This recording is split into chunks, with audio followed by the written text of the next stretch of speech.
Initiating a new series of Vision PT 365 along with our environment वाला portion, we will also be covering this polity वाला portion, right? So हमारे दो जो curriculum हैं वो साथ ही कंप्लीट हो जाएंगे एंड हमको पता है कि अब 3 महीने के आसपास हमारे प्रीलिम्स में बच गए हैं एंड हमको फटाफट इस चीज़ को कंप्लीट करना पड़ेगा. So I am running this series simultaneously. हम अपने एनवायरमेंट की सीरीज के साथ साथ पॉलिटी की भी सीरीज करना शुरू करते हैं, राइट. तो देखिए 2024 से लेकर अक्टूबर 2024, अप्रैल से लेकर अक्टूबर तक के ये आपको जो है करंट अफेयर्स यहाँ पे दिख रहे होंगे. देन कमिंग टू हमारे पॉलिटी वाला सीरीज, पॉलिटी एंड गवर्नेंस, हमको क्या क्या चीजें पढ़नी है. तो फर्स्ट ऑफ ऑल हमको बेसिकली इसमें इलेक्शंस के बारे में पढ़ना है ना. Whatever the news related to elections. Then उसके बाद पार्लियामेंट एंड फंक्शनरीज, जो पूरा एग्जीक्यूटिव वाला पोर्शन है, we also have to go through that. Then उसके बाद अगर हम बात करते हैं जो कॉन्स्टिट्यूशन वाला पोर्शन है, what are the issues related with the constitution and further what are the latest development that we saw. Central state relation है, judiciary that we have, right. Then उसके बाद कमिंग टू इंपॉर्टेंट लेजिस्लेचर और the bills जो basically उस साल में pass हुए थे and which are crucially important for us. And lastly some constitutional statutory bodies के बारे में, कॉन्स्टिट्यूशन नॉन कॉन्स्टिट्यूशनल बॉडीज के बारे में we will be knowing. And last aspect इसमें हमको दिखता है कि गवर्नेंस के बारे में थोड़ा बहुत we will go through. 65 total number of pages हैं. तो हमारी जो पॉलिटी वाली सीरीज है इसको हम अपने इकोनॉमी वाले सीरीज से जल्दी कंप्लीट कर रहे होंगे. एंड शुरू करते हैं हमारा जो नया सेगमेंट है दैट इज पॉलिटी. और सबसे पहले बात इसमें हम आते हैं इलेक्शन में. नाउ इलेक्शंस की अगर हम बात करते हैं तो साइमल्टेनियस इलेक्शन की बात चल रही है. देखिए वन नेशन वन इलेक्शन का जो सिद्धांत है जो हमारे देश में इंप्लीमेंट करने की बात करी जा रही है उसके बारे में आप सभी लोगों को पता होगा. तो वन नेशन वन इलेक्शन जो बेसिकली बिल है उसको 129th कॉन्स्टिट्यूशन अमेंडमेंट बिल 2024 में उसको बेसिकली इंट्रोड्यूस करा गया लोकसभा के अंदर. एंड कहीं ना कहीं ये अभी जेपीसी की बात है. जेपीसी का मतलब क्या होता है? That is joint parliamentary committee. ये सबके बारे में आपको पता ही होगा. अगर हम बात करते हैं जेपीसी की तो जेपीसी आपके नाम यहाँ पे इंपॉर्टेंट हो जाता है. देखिए पार्लियामेंट्री कमेटी से हमारे क्वेश्चन में, हमारे पेपर में अच्छे खासे क्वेश्चन बनते हैं, ये हम सभी को पता है. तो इसीलिए पार्लियामेंट्री कमिटीज को अपने स्टैटिक नोट से आप लोग फॉलो कीजिए. आई एम अज्यूमिंग दिस कि आपने नोट्स बनाए हैं. अगर आपने नोट्स नहीं बनाए हैं तो आपको पता ही है source, that is the ultimate source. या तो आपने अगर कहीं से कोचिंग लिया तो वहाँ के जो है क्लास नोट्स को फॉलो कीजिए, वहाँ के गिवन जो बुकलेट है उनको फॉलो कीजिए. अदरवाइज हम सभी को पता है कि भाई इसके लिए हम लोग क्या फॉलो करते हैं, दैट इज लक्ष्मीकांत हम लोग फॉलो करते हैं, राइट. तो लक्ष्मीकांत को बेसिकली आप एक बार गो थ्रू कीजिए. उसमें पार्लियामेंट्री कमिटीज करके एक डिफरेंट चैप्टर है, वहां से आप इन सारी कमिटीज के बारे में जान सकते हैं, समझ सकते हैं. अगर हम की प्रोविजन की बात करें 129th constitutional amendment bill of 2024 that is one nation one election. तो इसमें एक नया आर्टिकल, इसके थ्रू एक नया आर्टिकल डालने की बात की जाएगी दैट इज 82A. उसमें क्या होता है? साइमल्टेनियस इलेक्शन करवाने की बात करी जा रही है. Simultaneous election for what? That is election of Lok Sabha and state legislature. अब साथ में होने की बात करी जाएगी अगर ये बिल बेसिकली पास हो गया तो.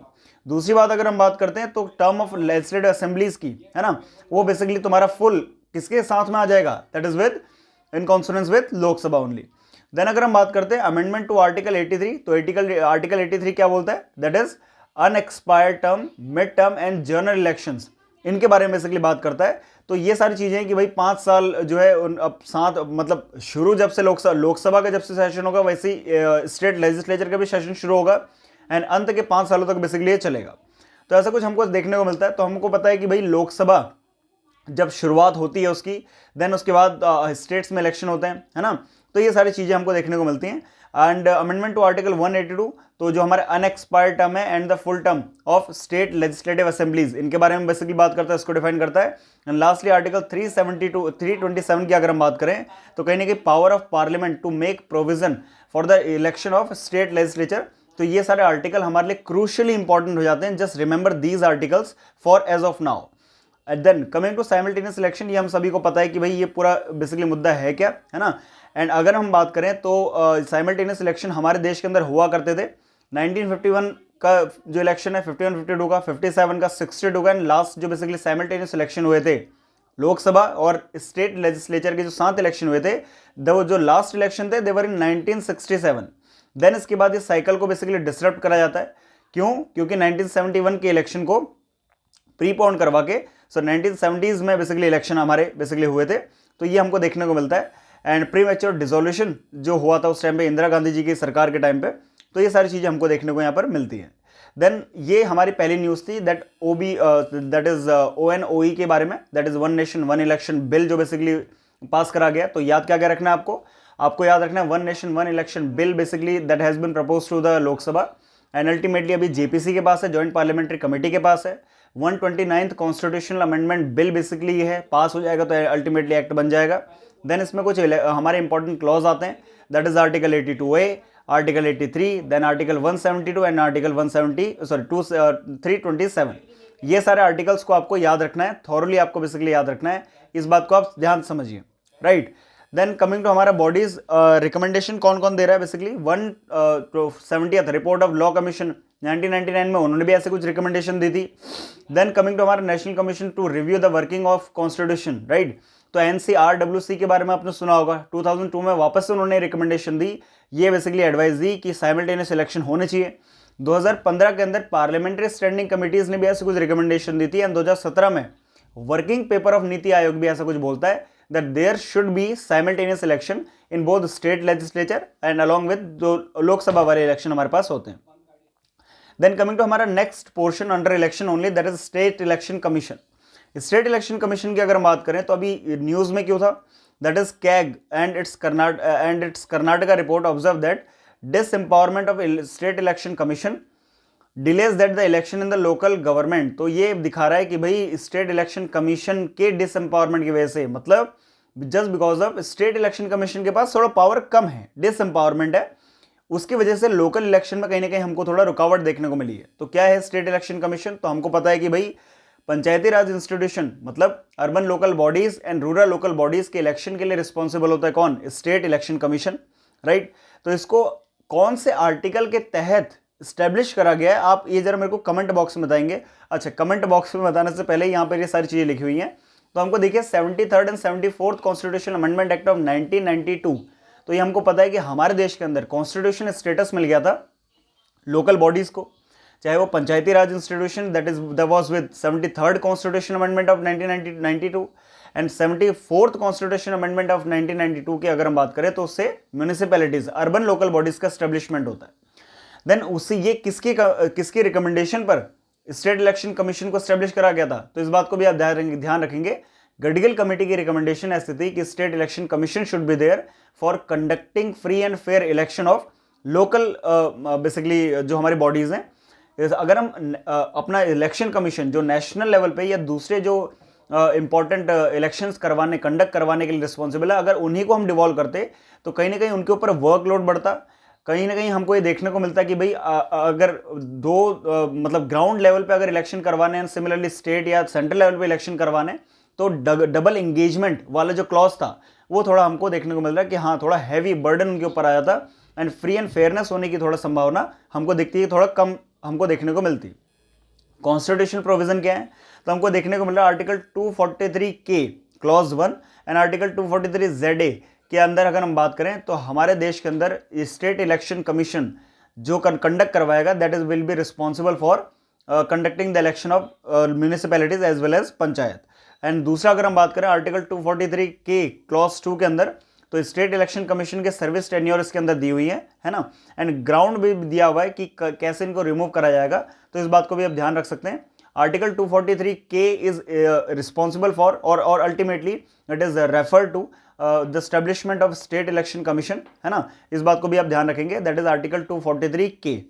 देन अगर हम बात करते हैं फंक्शन क्या है स्टेट इलेक्शन कमीशन के, तो पहली बात डीलिमिटेशन कॉन्स्टिट्यूएंसीज की जो होती हैं for the local level election and free and fair representation, इसको इन्होंने कंडक्ट करवाना है।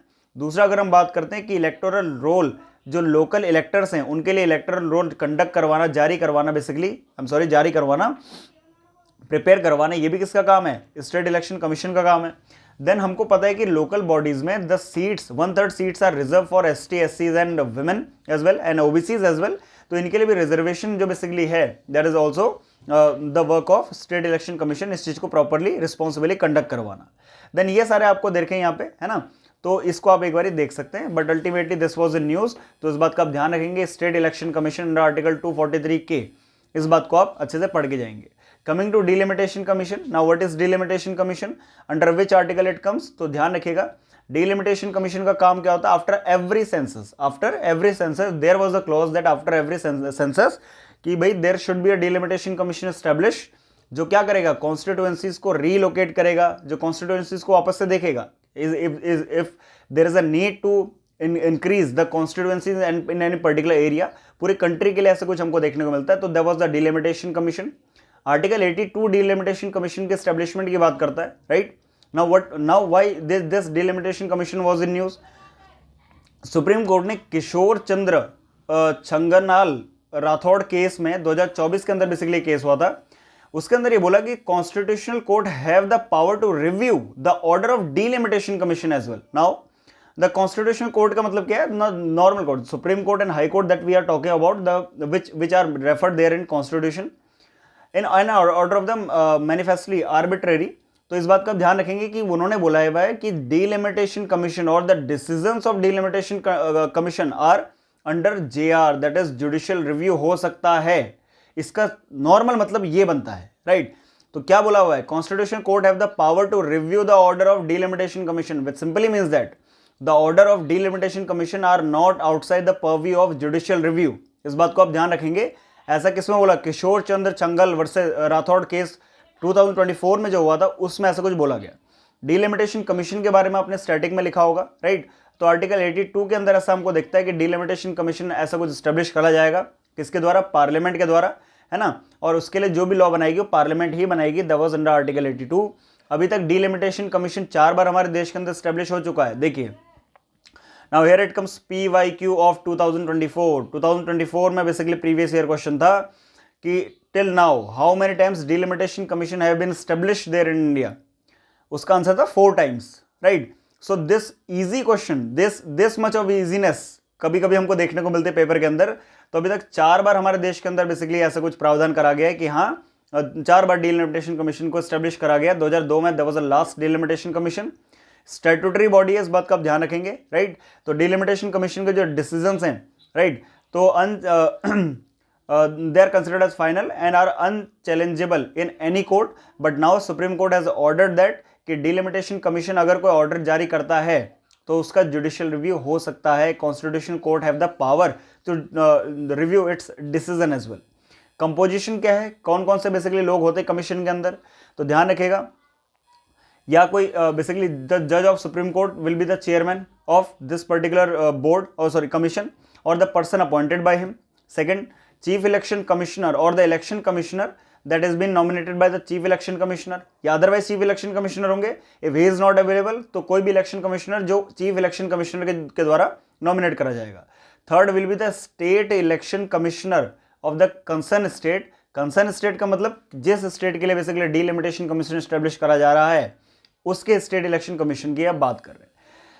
तो this was all about the delimitation commission. तो ध्यान रखिएगा, PYQ में था, इस साल वापस से न्यूज में है, तो आपको इसको पढ़ के जाना है।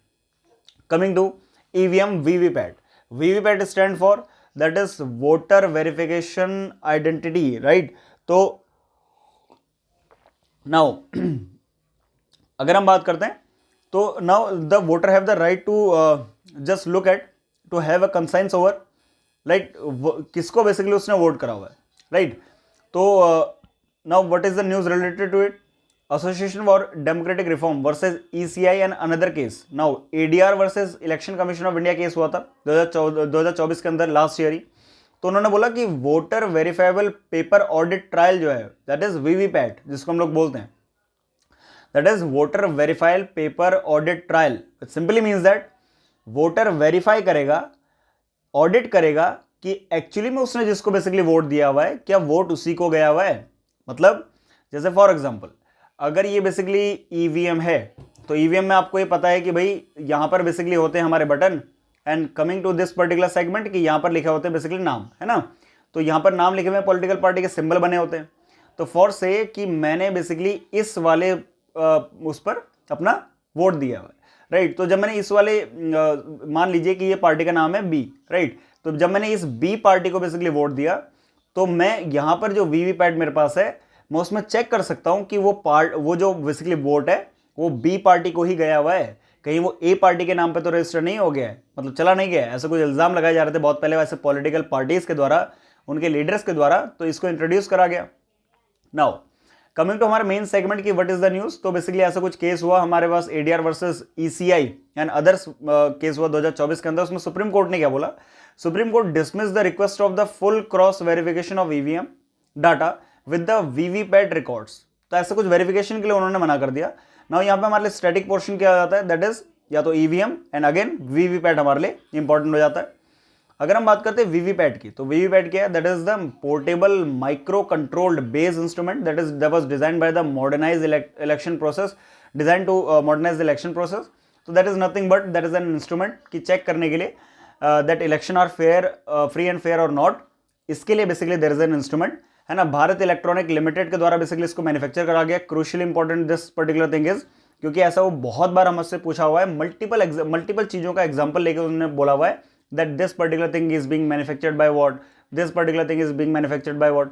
तो ऐसा कुछ पूछ लेता है तो ध्यान रखिएगा, भारत इलेक्ट्रॉनिक्स लिमिटेड, राइट, तो अंडर मिनिस्ट्री ऑफ डिफेंस, है ना, तो इनके द्वारा बेसिकली इसको बनाया गया था।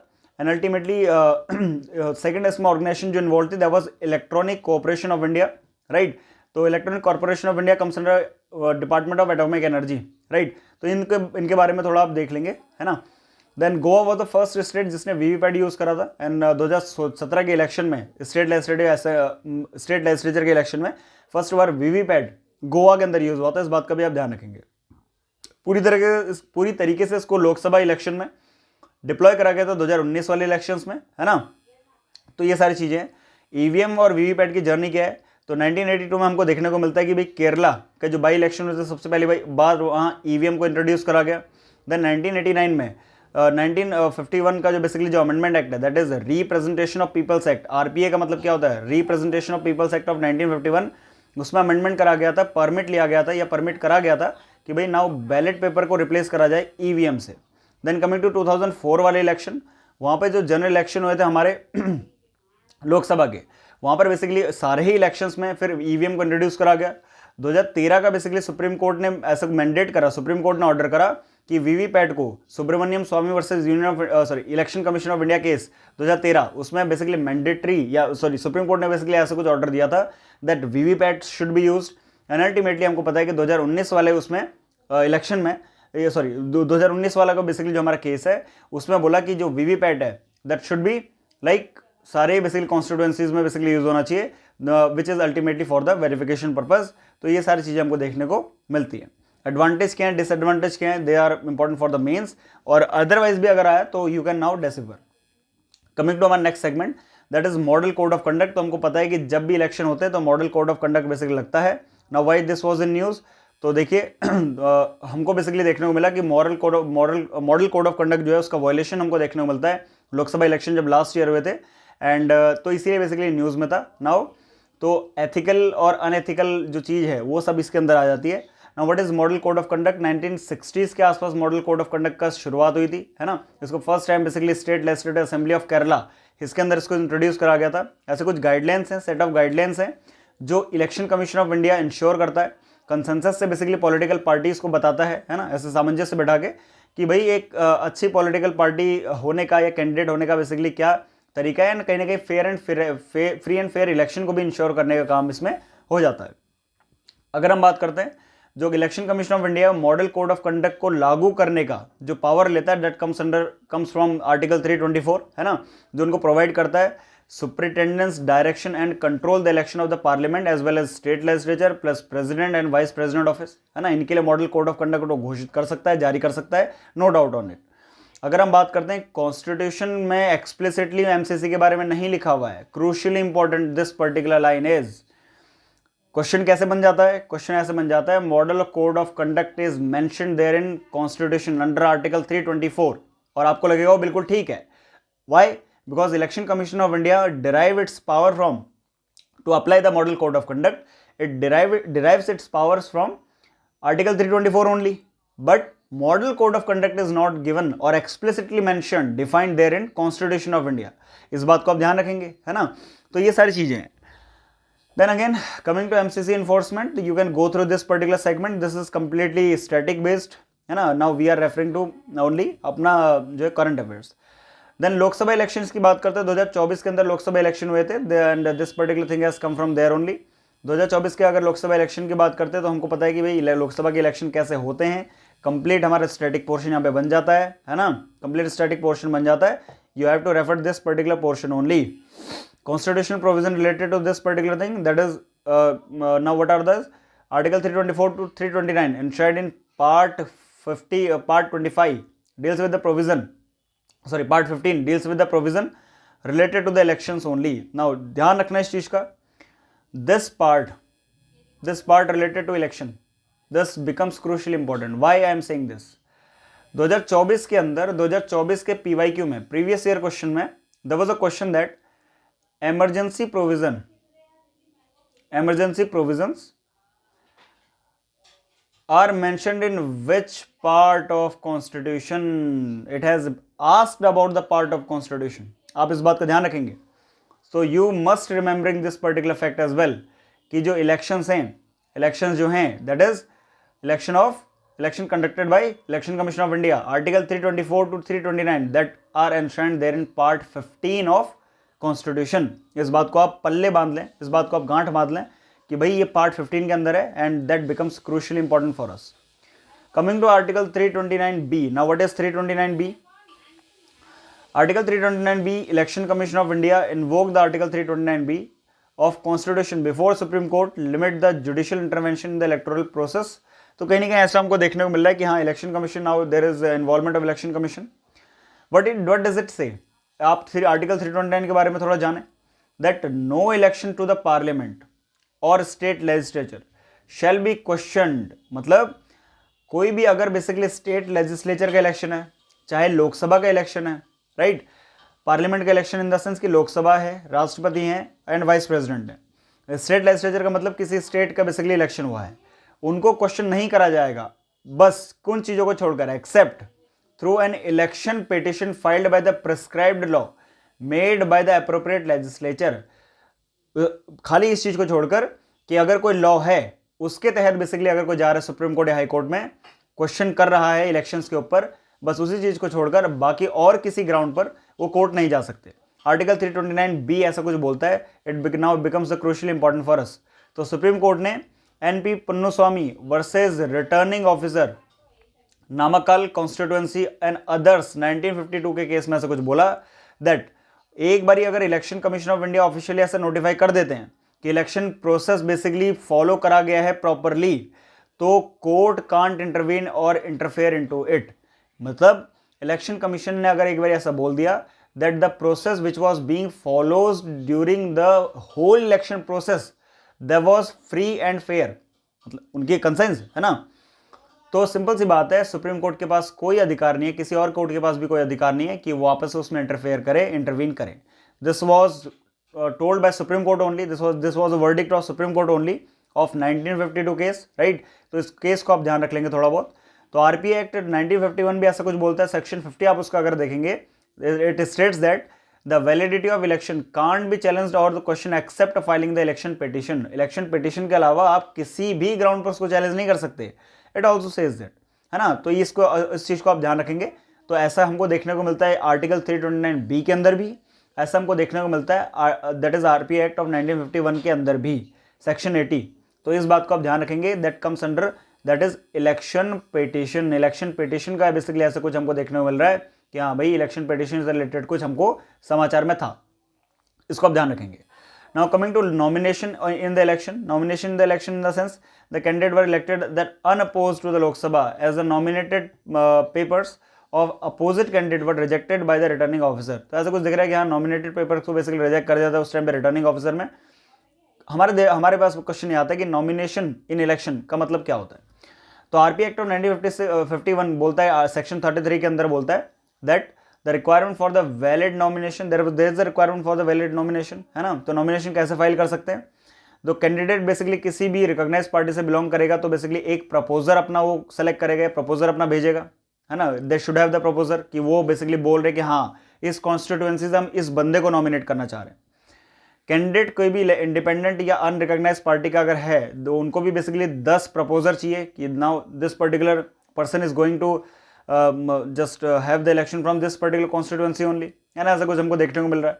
Then section 33 of 1951 RP act 1951 वो भी ऐसा कुछ बोलता है, मतलब वही ऐसा कुछ बोल रहा है कि election of the candidate and the presentation of the valid information, जो भी बेसिकली इंफॉर्मेशन हो ठीक होनी चाहिए।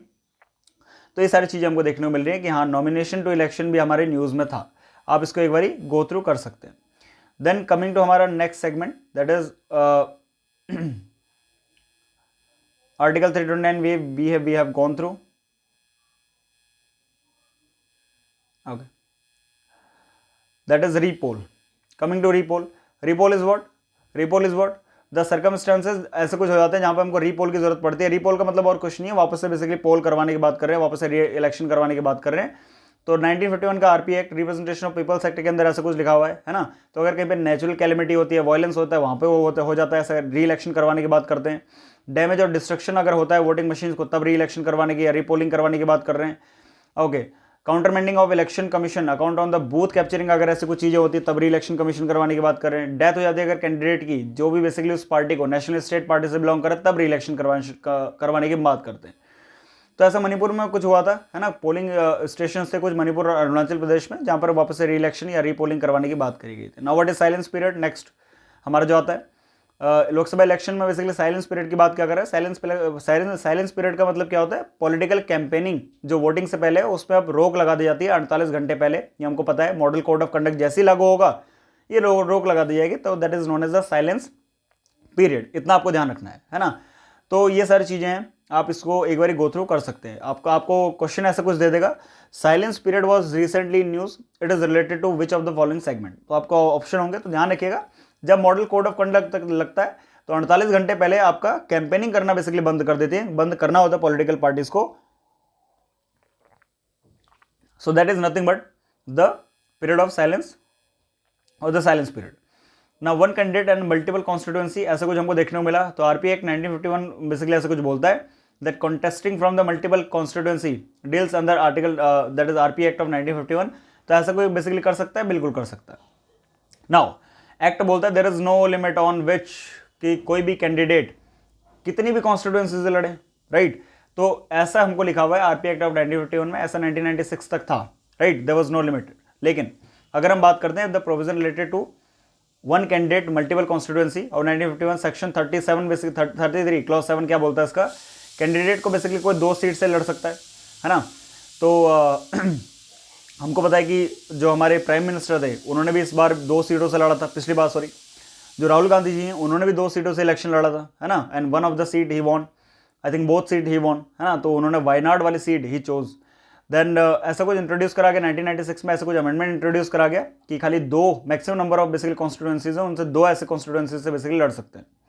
तो ये सारी चीजें हमको देखने को मिल रही है कि हाँ ऐसा कुछ बोल देगा an number of constituencies are allowed, है ना, from where the candidate can contest the election. So that would be wrong. There allow of only 2 constituencies under RP Act of 1951. It says this. Now, the last segment, that is home voting, right? Not the last, but yeah. Now what is home voting? Election Commission ऐसे कुछ step लिए हुए हैं, ठीक है। That is motto, one voter is left, no voter is left behind. That is nothing but अगर मान लीजिए कोई बेसिकली एल्डर है, ठीक है, कोई एल्डरली है and he is unable to come to that polling station, वहां पर आ नहीं पा रहे हैं, तो सिंपल सी बात है, the election commission of India के जो बेसिकली वहां पर लोग होंगे, they will go to their home, है ना, और the respective place, and they will help those people to conduct the election और just poll the vote, right. तो ये सारी चीजें हैं। Now what are the beneficiaries, who are the beneficiaries? तो कोई अगर फिजिकली हैंडीकैप्ड है, 40% ऑफ बेंचमार्क डिसेबिलिटी अगर कोई फेस कर रहा है, मोर देन 85 है, तो they need not to come to the polling station, and rather the election commission of India, India's member, they will go to the respective place। तो ये सारी चीजें हमको देखने को मिल रही है। तो इस चीज को आप ध्यान रख लेंगे। Now who are the beneficiaries के अंदर, और इलेक्शन कमीशन ऑफ इंडिया ने इसमें क्या स्टेप लिए हुए, ये भी हमारे लिए इंपॉर्टेंट हो जाता है ना। फॉर्म 17C अगेन हमारे लिए इंपॉर्टेंट बनता है। फॉर्म 17C का मतलब क्या है? इट इज एसोसिएटेड विद, ध्यान रखिएगा आप, कंडक्ट ऑफ इलेक्शन रूल 1961, है ना, उससे रिलेटेड है। पहली बात, उसके अंदर सारे डायरेक्शंस लिखी हुई हैं किसी भी पॉलिटिकल पार्टी या कैंडिडेट को जो फॉलो करनी है। फर्स्ट पार्ट जो है इसके अंदर प्रोवाइड करता है कि भाई किस तरीके से जो एलिजिबल वोटर है उनको असाइन करा जाएगा हमारा बूथ, राइट। तो ये सारी चीज़ें इसके अंदर हमारे पास आती है। तो वोटर जो है कौन अलाउ नहीं है वोट करने के लिए वो भी इसके अंदर देखने को मिलता है, दैट इज फॉर्म 17C के अंदर। लास्टली हमको ये देखने को मिल रहा है कि भाई जो वोटर हैं, है ना, voter who decided not to exercise their franchise, वो भी इसके अंदर हमको देखने को मिलता है। इसका जो सेकंड पार्ट है उसके अंदर नेम ऑफ कैंडिडेट होता है एंड अल्टीमेटली टोटल कितने वोट रिसीव करेंगे, वो सारी चीज़ें हमको देखने को मिल रही हैं। द लास्ट न्यूज़ हमको देखने को मिल रही है आज की, that is Braille signage. Now what is this? तो इलेक्शन डिपार्टमेंट ऑफ पुडुचेरी ये बेसिकली प्रोवाइड करेगा Braille signage, right, in English and Tamil electronic voting machine in 967 polling station में ऐसा कुछ हमको देखने को मिला।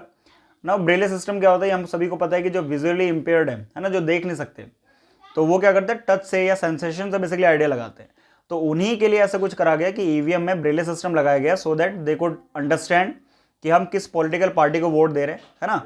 तो ऐसा कुछ बेसिकली पुडुचेरी का इलेक्शन डिपार्टमेंट कंडक्ट ऐसा कुछ करवाया 967 पोलिंग स्टेशंस में उन्होंने ऐसा कुछ लगाया।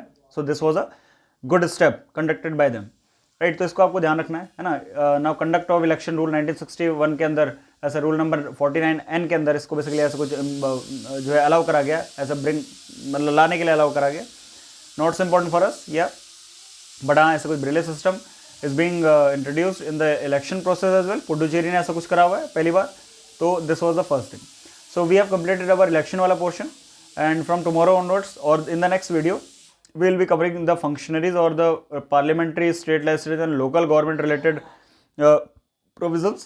Okay, so I'll get that video very soon and meanwhile environment वाली वीडियो भी साथ साथ में चलती रहेंगी. You need not to worry about that. So see you in next video. तब तक के लिए जय हिंद.